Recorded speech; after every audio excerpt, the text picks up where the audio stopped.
안녕하세요. 저는 오늘 로스2에 기반한 실외 자율주행 로봇 소프트웨어를 발표하게 된 이재용이라고 합니다. 반갑습니다. 저는 보시다시피 로보티즈 소속이고요. 오늘 토요일인데 출근을 해버렸네요. 그래도 즐거운 마음으로 한번 발표해보도록 하겠습니다. 간단하게 제 소개를 드리면 저는 한국해양대학교 전파공학과를 나왔고요. 로봇과 관련한 공부를 하다가 이제 처음 로봇을 관심을 갖게 된 거는 이제 여기 저희가 수업 시간에 안테나를 만들었어요. 근데 이 안테나를 가지고 뭘 해볼 수 있을까 하다가 이거를 로봇에 달아서 카메라로 영상을 한번 보내보자. 그래가지고 만들기 시작한 게 첫 로봇이고요. 이제 여기에다 이제 다리도 달고 막 이렇게 놀다가 다리를 달려갈 때 사용하는 모터가 서브 모터가 있는데 이거를 이제 로보티즈 걸 쓰고 싶었는데 너무 비싸더라고요. 그래가지고 뭐 쓰고 일단 있다가 이제 나중에 또 계속 공부를 하다가 결국에는 지금 로보티즈에서 실외 자율주행 로봇을 개발하고 있습니다. 제 주된 담당 분야는 비주얼 이니셜 오도메트리를 하고 있고요. 그리고 로컬라이제이션, 센서 퓨전을 담당하고 있습니다. 네. 일단 저희 로보티즈에서 만들고 있는 실외 자율주행 배송 로봇은 일겜이라고 칭하고 있는데요. 이제 첫 번째 여기 보이시는 이 로봇은 좀 큽니다.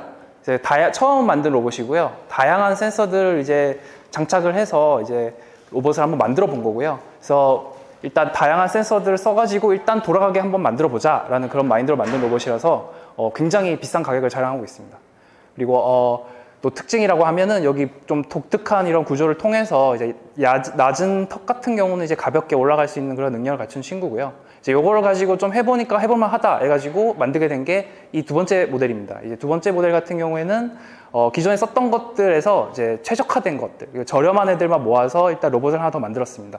그래서 이걸 통해서 이제 여러 가지 POC를 진행을 하다가 이제는 실제 서비스를 위해서 여기 두 번째 모델에서 부족한 부분들을 많이 보완을 해서 이제 많은 카메라들을 필요한 만큼 전방에 달아서 커버를 하고 그리고 365일 24시간 배송 서비스를 하기 위해서 야간에도 주행할 수 있도록 조명을 설치한 부분들이 외형적으로 이제 드러나게 됐고요. 많은 개선이 있었습니다. 그리고 이 로봇 같은 경우는 지금 실제로 가평의 대교 마이다스 리조트에서 서비스를 진행을 하고 있습니다. 영상을 하나 보여드리도록 하겠습니다. 저희 일개미 로봇은 지금 현재 가평 마이다스 리조트에서 레스토랑에서 직원분들이 어떤 음료나 바베큐 재료 같은 것들을 글램핑장으로 보내는 서비스를 하고 있습니다. 이렇게 앱으로 주문을 넣으시고 로봇을 선택해서 이제 주문을 넣으려고 하시면 이제 카고가 열리고 이제 카고를 열면 음료를 넣고 카고를 닫고 이제 로봇을 보내고자 하는 목적지를 이제 선택을 하시게 됩니다. 그래서 로봇을 보내고자 하는 목적지를 선택을 하시고 나면 이제 로봇이 이제 자율적으로 이제 다 모든 패스트 플래닝하고 그런 식으로 해서 자율주행을 시작하게 됩니다. 그래서 아래 보이시는 이 화면이 이제 일겜에서 나오는 모든 데이터들을 실시간으로 확인할 수 있는 관제 시스템 화면이고요. 보시면은 이제 로봇이 인지하고 있는 다양한 주변 환경과 세그멘테이션 클래스들 그리고 카메라에서 나오는 영상들을 실시간으로 확인하실 수가 있습니다. 이 영상들에서는 이 관제 화면에서는 로봇이 어디로 이동해야 되는지를 표시하고 있는 것도 확인할 수 있고요.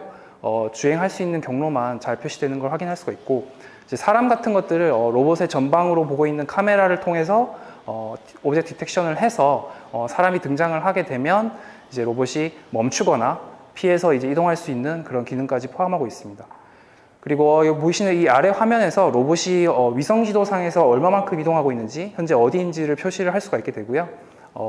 서비스를 위한 데이터, 뭐 평균 이동 속도, 자율주행률, 뭐 그런 서비스 관련 데이터들도 실시간으로 저희가 확인을 하실 수가 있습니다. 그래서 지금 눈이 많이 온 걸 보면 이제 이게 지금 최근이라는 걸 아실 수가 있고요. 지금 한 1월 달쯤에 아마 촬영된 영상으로 예상이 됩니다. 그래서 열심히 로봇이 이제 이동을 해서요, 글램핑장으로 왔습니다. 거의 다 온 것 같고요. 이제 오면 이제 보내셨던 그 목적지에 도착을 하게 되면 이제 손님이 오셔서 이제 물건을 수령하실 수 있도록 이제 주차를 하게 되고요. 이렇게 주차를 마치면 이제 손님이 오셔가지고 물건을 이제 카고를 열어서 꺼내 가시게 됩니다. 오셔가지고 이제 물을 넣었던 거를 이제 꺼내 가시고요. 이제 카고 문을 닫으시면 이렇게 레스토랑으로 다시 돌아가서 다음 배송을 대기를 하게 되는데요. 그 이후에 모든 어떤 시퀀스도 다 자동으로 이렇게 스스로 판단해서 수행하고 있습니다. 저희는 제가 소속된 팀은 이런 자율주행을 가능하게 하는 소프트웨어를 이제 개발하고 있는 알고리즘 팀에 소속돼 있습니다. 그래서 로봇이 열심히 돌아와서 이제 계속 진행을 하게 되고요.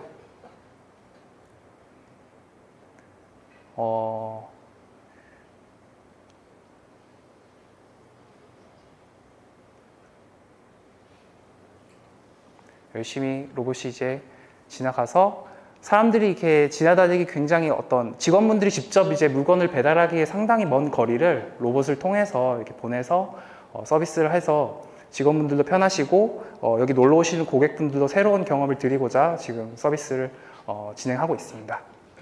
영상은 여기까지 보여드리고요.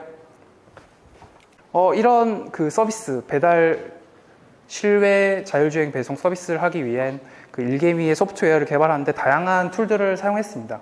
가장 메인으로는 로스트 폭시를 사용을 했고요. 이 시스템은 기본적으로 자비어 제손 AGX 자비어 AGX를 사용했습니다. 그리고 지금은 올인으로 넘어가려고 준비를 하고 있는 과정이고요. 어서 제팩 6가 나왔으면 좋겠습니다. 지금 일단 5.2인가를 쓰고 있고요. 5.0인가? 그리고 C++과 파이썬을 이용해서 많이 하고 있고요. 저희는 그 앞에서 보여드렸던 세그멘테이션이나 오브젝트 디텍션, 그러니까 딥러닝 시스템을 위해서 엔비디아 쿠다, 바이토치, ONNX를 많이 사용을 하고 있고요. 관제 시스템을 구성하기 위해서 이런 DB랑 웹 관련된 언어들 이런 것들을 많이 사용하고 있습니다. 그리고 앱을 개발하는데 스위프트, 플루터, 코틀린 이런 것들을 사용하고 있고요. 이런 모든 소프트웨어를 개발하는 데브옵스로 이제 GitHub, 도커, 제킨스 등을 사용하고 있습니다. 그리고 전반적으로 저희 일개미가 어떤 식으로 구성되는지 한번 설명을 드리고 싶어서 슬라이드를 준비해봤습니다.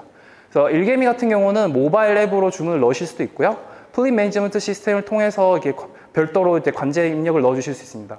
그렇게 되면 일개미에 설치되어 있는 여러 대의 카메라, 그러니까 9대의 카메라가 설치되어 있습니다. 모노 카메라와 스테레오가 다 포함되어 있는 건데요. 이 카메라부터 취득된 이미지들이 비주얼 이니셜 오도메트리로 전달되거나 로컬 맵, 그리고 세그멘테이션, 오브젝트 디텍션으로 전달되게 됩니다. 그리고 비주얼 이니셜 오도메트리 같은 경우에는 여기 비전 데이터와 IMU-GNS 데이터와 그리고 휠에서 나오는 컨트롤 인풋들을 활용해서 로봇이 얼마만큼 이동했는지를 계속 추정하게 되고요. 이 추정한 결과와 카메라에서 보내준 어떤 영상 비전 데이터들을 종합해서 매핑 시스템을 통해 주변 환경을 인지하고 있습니다. 그리고 이 매핑된 데이터를 활용을 하고 또 카메라부터 전달된 영상을 통해서 어떤 곳을 로봇이 지나갈 수 있는 곳이 어디에 있는지를 확인하는 세그멘테이션 엔진도 돌리고 있고요. 영상으로부터 어떤 사람이 어디에 있고 자동차가 어디에 있고 동적 장애물들을 판단하는 오브젝트 디텍션도 동작을 하고 있습니다. 그리고 위에서 말씀드렸던 이런 주변 환경 데이터들을 저희가 이미 그 서비스 에리어에 대해서 사전에 취득을 해서 글로벌 맵으로 가지고 있고요. 로컬라이즈 시스템 같은 경우에는 실시간으로 들어오는 이러한 데이터들을 이 사전에 취득된 글로벌 맵과 비교를 해서 계속 로봇이 지금 서비스 에리어에 어디에 정확하게 위치했는지 계속 파악을 하게 되고요. 사용자가 모바일 앱이나 관제 시스템을 통해서 전달해줬던 목적지를 내비게이션 시스템이 가지고 있고 로컬라이제이션을 통해서 어떻게 이동해야 되는지 패스 플래닝을 한 다음에 그 패스를 모션 컨트롤 시스템이 받아서 트래킹을 함으로써 적절한 컨트롤 인풋을 바퀴에 더해줘서 이제 로봇이 자율주행을 하게 됩니다. 요새 챗GPT가 유행을 해서 오늘 발표 디테일한 거 설명드리기 전에 로스를 가지고 자율주행 시스템을 개발하면 어떤 점이 좋고 어떤 점이 어렵냐를 물어봤습니다. 그래서 물어봤더니 다들 아시는 그런 내용들이 나왔습니다. 이게 아마 제가 봤을 때는 챗GPT가 변호사 시험도 통과하고 의사 시험도 통과했다고 하는데 로봇 엔지니어는 아직 멀지 않았나라는 생각이 좀 들고 있고요. 예.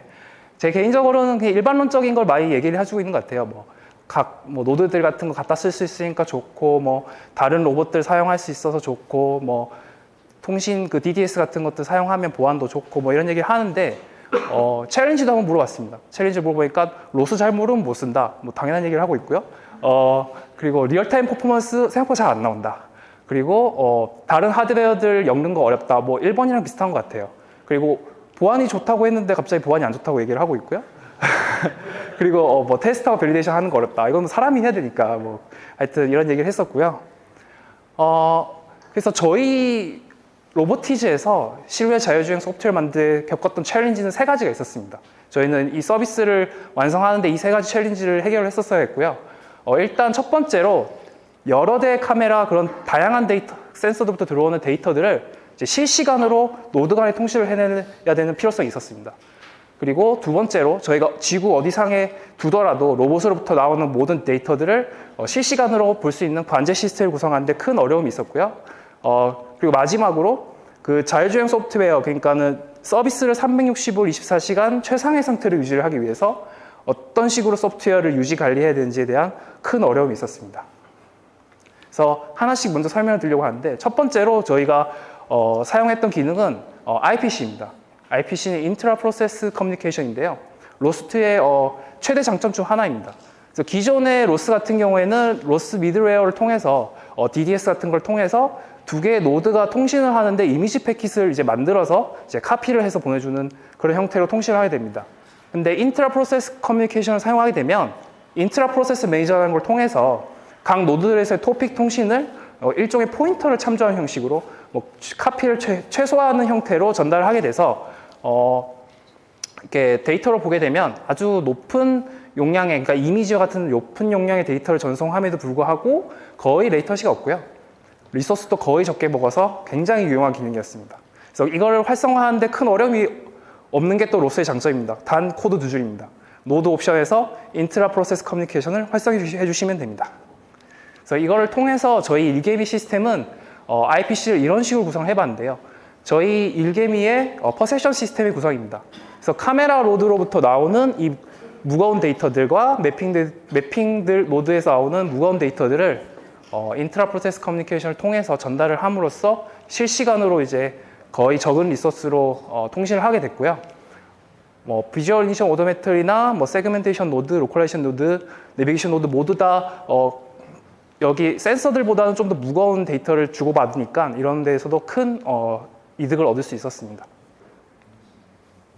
그리고 두 번째로 저희가 전 세계 어디에서 로봇이 있더라도 인터넷만 연결되면 컨트롤할 수 있도록 관제 시스템을 구축했습니다.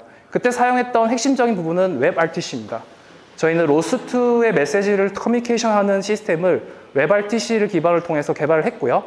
그런 시스템을 통해서 저희가 관제 시스템에서 명령을 주거나 로봇으로부터 나오는 어떤 영상이나 이미지 그런 데이터들을 실시간으로 받아볼 수 있는 관제 시스템을 구축을 했습니다.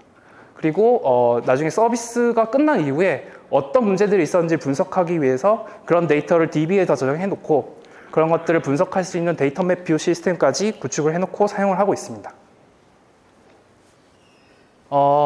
그리고 마지막으로 저희가 365일 24시간 최적의 시스템을 소프트웨어 상태를 유지하기 위해서 잘 활용했던 거는 로스의 라이프 사이클 시스템입니다.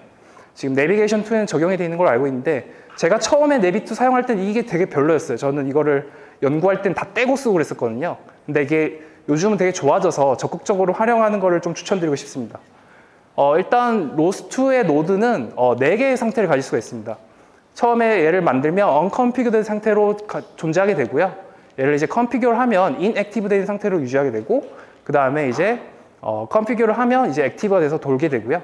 이 상태에서 동작을 하다가 문제가 생기면 에러에 빠지기도 하고, 이제 얘를 안 쓰게 되면 inactive해서 리소스 에너지 CPU나 메모리 같은 거를 안 사용하게 할 수도 있고요. 이런 것들이 문제가 생기면 이제 다시 클린업을 해서 아예 처음 새로 만들게 초기화를 하게끔 할 수도 있습니다.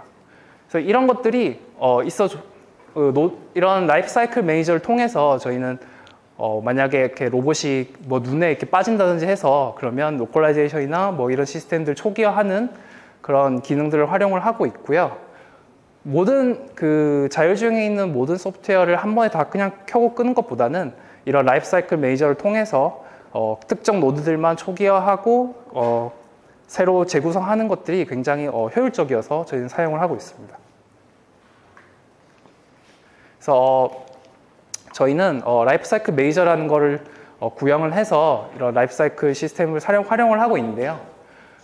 모바일 앱이나 플립 매니지먼트 시스템을 통해서 명령을 주게 됩니다. 그 명령은 저희가 파이트리 로스라는 것으로 이제 구성되어 있는 태스크 플래너로 전달이 되고요. 그 전달된 명령의 종류에 따라서 라이프 사이클 매니저는 켜야 될 것들을 켜고 꺼야 될 것들을 끄는 그런 행동을 취하게 됩니다.